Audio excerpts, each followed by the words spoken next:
Je suis ici devant vous et je souffre. Je souffre depuis des mois. Je souffre pour mon village, avec mon village et ses habitants. C'est pourquoi aujourd'hui je me présente à la candidature de maire, Élodie Dezabet-Cohan, une femme sans étiquette. Non pas pour le pouvoir, non pas pour l'argent, et encore moins un tremplin politique.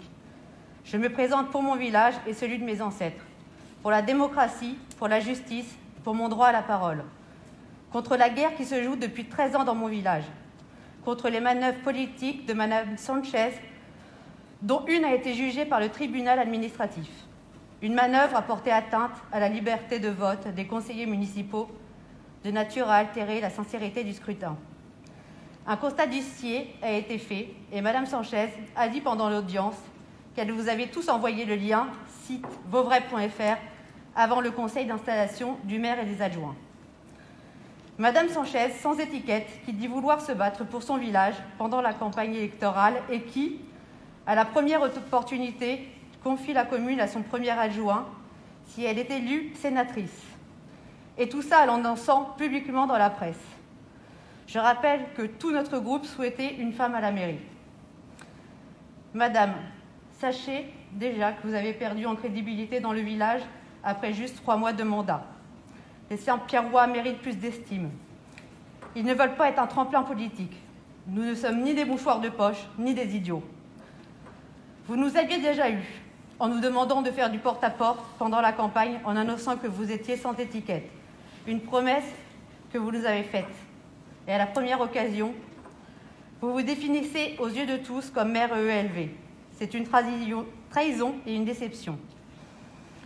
Chers élus, depuis les débuts, je me bats pour la justice et l'égalité. Ce recours citoyen n'était pas contre vous, mais contre des pratiques, des manœuvres de 2 personnes, et ce même avant l'élection. Vous en avez été tous témoins. Tous, vous tenez à la paix dans ce village. Malheureusement, nous n'avons pas eu l'occasion de nous parler, et c'est dommage.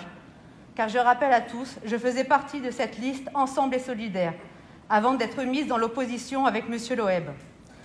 Alors que je me suis toujours exprimée et j'ai toujours voté seule, sans influence, pour le bien du village. J'ai perdu une amitié sincère et je ne suis pas la seule. J'ai dénoncé des agissements de ce couple et je ne suis pas la première à l'avoir fait. Entre promesses de certains pour trouver un arrangement, pour au final se taire à la dernière minute. Pour les uns ne supportant plus leur présence ou pour les autres exaspérés par les initiatives du couple. Nous avions même imaginé démissionner du conseil pour refaire des élections. La majorité était en souffrance. Et tous, vous êtes devenus muets. On devait se protéger si ça dérapait. Aujourd'hui, en votant pour moi, vous rétablissez l'ordre du village. Il faut apprendre de ses erreurs et nous avons toujours le choix de changer la donne. Vous avez encore une fois la chance, la possibilité de ne pas cautionner les agissements de ce couple politique.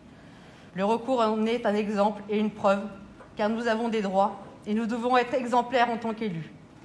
En campant sur vos positions, vous êtes affiliés aux manœuvres politiques, aux mensonges, aux humiliations, à la diffamation, aux pressions exercées, aux actes indignes, tels qu'un doigt de déshonneur commis aux citoyens, et à leur colère.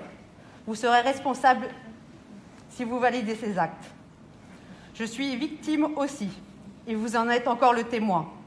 Quand on est élu et que l'on pose des questions citoyennes à Madame le maire, on se retrouve systématiquement avec une réponse de son conjoint. L'une d'elles commence par « souffrir », alors que je souffre au quotidien. Vous laissez passer ça, c'est inadmissible. Alors que j'ai toujours eu de la bienveillance pour vous. Je condamne ce comportement de la part d'un élu. D'autres personnes se joignent à moi. Je ne suis pas un cas isolé. Ne croyez pas que vous êtes tenus. Réveillez-vous. On devait réveiller la belle endormie. Ne trahissons pas cette campagne, alors que nous sommes tous élus aujourd'hui. Aujourd'hui, vous avez la liberté de voter. Nos anciens se sont battus pour cela. Vous êtes libres. Alors prenez ce droit qui vous est ouvert pour la dernière fois. Écoutez votre cœur et surtout nos habitants. Nous fêtons aujourd'hui les bienvenus. Merci de m'avoir écouté.